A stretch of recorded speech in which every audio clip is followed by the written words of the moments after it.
moi, hein? Il n'y a personne derrière toi. Non, bon, ok. Bon, vraiment, je n'ai pas voulu rester à marge de... Aujourd'hui, c'est quoi, mes chefs? Tu viens d'où, de Sakassou? Oh, non, non, non, non, non. Non. Je veux des choses... Fleur, fleur, sous la main, non, fleur, aussi. Bah, voilà. Ouais, comme c'est... Bangui. Ah, c'est la fête de... choses... quoi? C'est pas Pâques qui nous, hein? Pentecôte. Pentecôte, voilà. Je vous ai apporté un peu de Bangui, là. Ah. Non, le Bangui n'a pas trop donné cette année. Mais qu'est-ce... Non, je sais. Mais là, c'est incroyable. Attends, Philo, est-ce qu'il ne serait pas plus simple de retirer le bidon? Non, non, non, ça perd le temps. Ça perd le temps. On n'a pas trop le... faut servir tout le monde. Mais ça t'épuise, là. Ouais, c'est bon. Et tu risques de tout renverser. Ça... Sacré Ça, Philo. ouais, ça... Ah, c'est Bangui, c'est pour nous. Ah, voilà. On va goûter. On va trinquer. C'est ce qu'on a là, voilà. Non, non, pour moi, ça va. Merci, hein. Merci. Le Bangui va... Je vais garer le vélo où? Non, non, non. Je ne sais pas s'il y a un peu d'air dans le Moi, je ne sais pas. Je sais la vraiment distance pas est où très tu vas longue. garer ton vélo. Voilà, je vais garer. Mais pourquoi il est aussi plateau, vieillissant, ton vélo? Il est vieux comme ça. Il n'a même pas duré. Ça, c'est 35 ans, il n'a même pas encore duré. C'est midi. Le scoutisme, c'est un mouvement créé par un fondateur, Lord Baden-Powell, qui est britannique, mais dont la source est partie de l'Afrique, qui est revenu vivre en Afrique, qui est décédé en Afrique et qui est enterré en Afrique. Alors c'est un mouvement pour les hommes. C'est pour ça que l'Afrique a récupéré le scoutisme aussi largement? L'Afrique ne l'a pas récupéré, mais tout le monde entier a récupéré le scoutisme. Je vous crois. Oui. Et donc, ce mouvement scout qu'il a créé était pour les garçons, mais vu l'intérêt que les filles ont porté à la chose, il a dû ouvrir une brèche pour les femmes. Donc, le scoutisme féminin est né. Alors, c'est un mouvement, une école d'éducation, une école de formation par l'action, qui est au service de la fillette, de la jeune fille et de la femme. C'est midi.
quoi? Il y a quoi? Qu'est-ce qui se passe? Des pépinières. On dit Mais pas. qu'est-ce qu'il y a? Il y a quoi? Ne veuillez pas kidnapper Philo. Attends, il y a mariage. Attends. Philo, ne te laisse pas faire. Luc 3,5.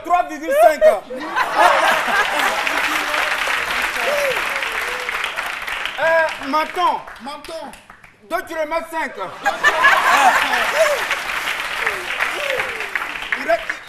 Oreille. Ça vous fait quoi? Ça vous fait un masque.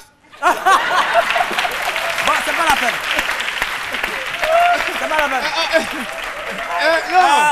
Au fait, Est-ce que Philo vous a dit qu'il veut être dans un masque? non, c'est pas lui qui veut, c'est nous on veut. Mais Voilà. pourquoi? Qu'est-ce qu'il vous a fait? Non, au fait, c'est le danseur de Goli. À l'instant. Le danseur. Ah oui, le danseur qui danse avec ses sandales. Goli là, Oui. c'est lui qui danse. D'accord. Comme pas qu'il nous est arrivé, donc on est venu voir si la mâchoire n'a pas augmenté de taille. C'est midi.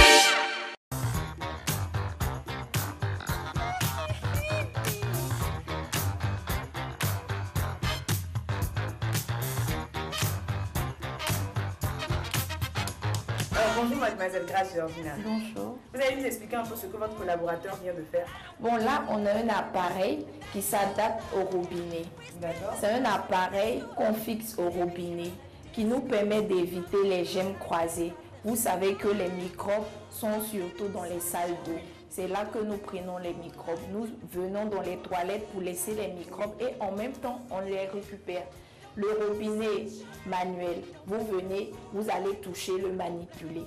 Mais avec cet appareil, vous ne manipulez plus le robinet. Vous n'avez qu'à faire ça, l'eau descend. D'accord. Vous retirez la main, l'eau s'arrête. Donc vous n'avez plus besoin de manipuler. Avant, ni de toucher. on était obligé de fermer. Voilà. Voilà. Donc quand vous venez, vous avez les gemmes dans la main. Quand vous touchez le robinet, vous y laissez. Quand vous finissez de laver vos mains par exemple, quand vous finissez encore, vous fermez, vous reprenez ces mêmes gemmes et vous sortez. Mais l'avantage avec ce robinet, dès qu'il est ouvert, vous n'avez plus besoin de toucher. Vous venez, vous lavez la main, vous retirez, l'eau s'arrête, vous n'avez qu'à vous essuyer les mains et vous sortez. Maintenant, plus de microbes avec cet appareil. C'est midi. Parlons maintenant très précisément de l'île de la Tentation, ce programme dans lequel vous étiez un acteur inoubliable. Alors, quel était le principe même de cette production? C'est une émission en fait où donc déjà Oscar Wilde disait pour succomber à la tentation, le meilleur moyen c'est d'y céder. Voilà. Et en fait, si vous voulez, c'était un test pour des personnes qui étaient en couple, donc entre 18 ans jusqu'à un certain âge. Qui n'étaient pas mariés parce que c'était interdit, ni pacsés ni fiancés, donc c'est simplement des personnes qui étaient ensemble, qui devaient en fait tester sur une île complètement déserte, donc de savoir s'ils pouvaient en fait succomber à la tentation ou pas. Donc 4 couples séparés sur 2 îles différentes avec 11 tentateurs et 11 tentatrices, donc pendant 3 semaines enfermés en fait dans un lieu paradisiaque. Voilà. Et dans ce programme, vous étiez tentateur ou partenaire en couple? Non, j'étais pas en couple parce qu'à cette époque j'étais célibataire et quand j'ai postulé en fait, quand ils m'ont appelé, c'était vraiment pour être candidat et être tentateur en fait parmi les 11 garçons qui étaient là. Voilà. Et ça ne vous a pas embarrassé de participer à un programme dont l'esprit est de casser la solidité d'un couple? Moralement parlant, ça allait avec vous? Moi, c'était pas avec mon vos but. convictions? C'était pas mon but parce que mon but c'était de rester moi-même, naturel. Parce que je sais qu'en fait, avec le milieu de la mode, j'avais des clients et je bossais à l'étranger et que j'étais vu. C'est une émission qui est vue par des millions de personnes. Donc, je savais que stratégiquement, dans ma tête, il ne fallait pas que je fasse n'importe quoi à la télé. Parce que je sais que la télé-réalité, c'est quelque chose d'assez dangereux, on va dire, dans le côté visuel. Et je me suis fixé des règles et des limites, donc à ne pas dépasser. Et donc, le naturel est fait aussi à payer et non pas créer simplement des buzz et des potins à la télé. Donc voilà. Et ça m'a permis de rester en fait jusqu'à la fin et d'ouvrir en fait des portes voilà, dans le milieu de la télé. C'est midi. Comment avez-vous su que vous attendiez des triplés? Bon, après que j'ai su que j'étais enceinte, je me suis rendue dans une clinique pour me consulter. Donc c'est là-bas qu'on m'a donné d'aller faire échographie. D'accord. Voilà. C'est après l'échographie qu'ils m'ont dit que j'attends des triplés. Ah, et quelle a été votre réaction? Bon, sur le champ, ça ne m'a pas dit grande chose. Mais après ça, quand la grossesse a commencé à s'évoluer, je sentais que j'attendais vraiment des triplés. Pourquoi? Parce que la manière de bouger Voilà, c'est pas comme C'était pas la première fois alors? Oui. Vous avez déjà connu des maternités? Oui. Donc, c'est pas comme quand tu as un seul bébé dans le ventre. Mais de la manière dont elles ont commencé à bouger, tu sens qu'il y a au moins 3 personnes dans ton ventre. C'est midi. Pour toi, maman. Pour toi qui m'as donné la vie. Pour toi qui as toujours été là pour moi.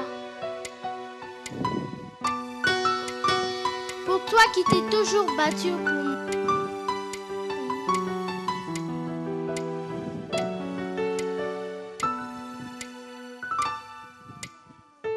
Elle est mon cœur, elle est ma flamme et mon bonheur. C'est celle qui m'a donné la vie, elle fait partie de moi.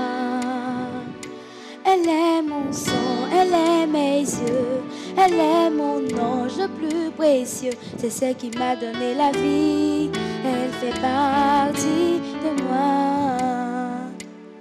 Elle est tout ce que j'ai de plus cher au monde. Ma raison d'être, ma raison de vivre.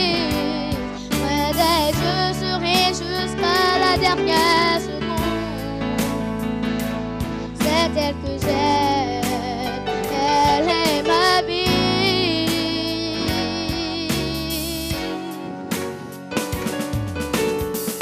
Ta ta la ta ta ta la la, ta ta la ta ta ta la la, ta ta la ta ta ta la la, ta la ta. C'est midi. S'il était avec nous dans ce studio, qu'est-ce que Claire aurait souhaité lui dire? Mon père? Non, mon père, il est au village. Bon, ce qu'on va faire, Claire, là, il ne faut pas pleurer. Hein. Non, je ne veux pas pleurer. D'accord, donc, tu bloques les pleurs.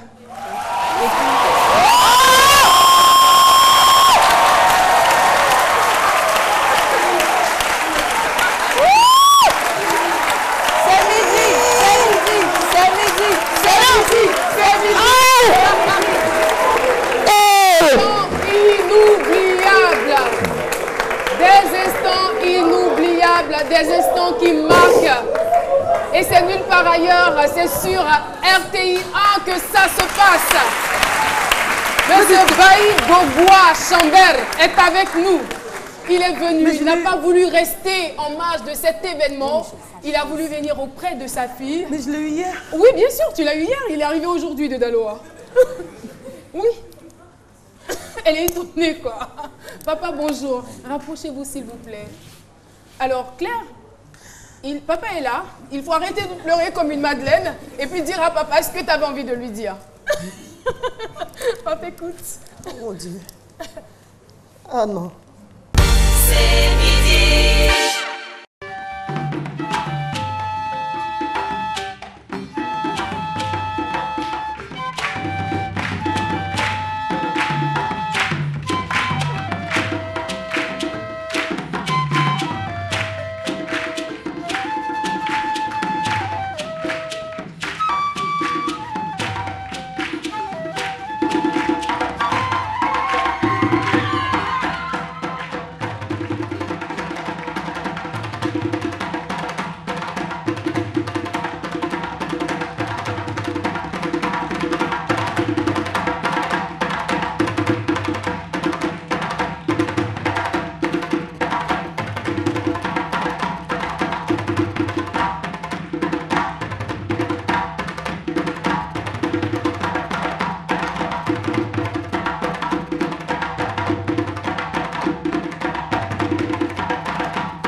Janilia nous dit qu'elle a grandi dans une famille très animée, avec un père aimant. Oui. Mais qu'est-ce qui s'est passé pour qu'à 17 ans, Janilia essaie de mettre fin à sa vie? Qu'est-ce qui s'est passé? Alors, vous savez, l'âge de 17 ans est un âge très sensible.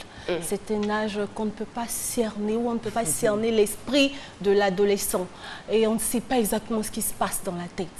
Et à cet âge-là, qu'est-ce qui se passait dans votre tête? Beaucoup de choses, beaucoup de choses, parce que je m'en voulais d'abord à moi, d'être dans cet état d'infirmité. Je me disais, mais pourquoi moi? Pourquoi c'est à moi que ça arrive? Pourquoi pas les autres? Pourquoi ce regard dédain? Et puis, mais à quel moment avez-vous pris conscience de cela? Parce que vous avez vécu 16 ans sans qu'il n'y ait, on va dire, la moindre réaction de votre part. Oui. Et du coup, à 17 ans, vous vous rendez compte que vous avez un tout petit handicap. Et là, vous décidez de mettre fin à votre vie. Qu'est-ce qui s'est passé? Qu'est-ce qui a créé le déclic? Ça a commencé quand je suis allée, quand je me suis détachée de ma famille pour aller à l'internat à Benjerville. Et j'étais confrontée à des amis qui se moquaient de moi. La moquerie était terrible. C'est-à-dire, je me rappelle encore d'une scène où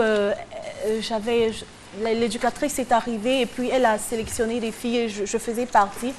Et puis on devait aller faire une activité sportive. Et après, il y avait deux de mes copines qui ont dit « Mais toi, tu as mal aux pieds, pourquoi tu es dans notre groupe ?» Et elles ont commencé à se moquer. Et là, ça a déclenché quelque chose de terrible en moi. Malheureusement, je ne pouvais pas expliquer cela à mon père. J'étais vraiment attachée à mon père, mais je ne voulais pas lui dire voilà ce qui se passe et tout ça. Et donc, ça restait en moi. Quand je vais à la maison, tout va bien parce que j'ai mes frères et soeurs qui m'adorent. On était tout le temps ensemble. Mais dès que je sors de la maison, cata totale. C'est midi. Eh bien, cette émission s'achève et je retourne dans ma carrosse de Jeune Prince. Allez, passez un très bon midi et n'oubliez pas, c'est midi, c'est la meilleure émission de la RTI en ce moment. Ratez pas, on se retrouve demain avec beaucoup de plaisir. Merci à vous, monsieur Joseph Andou.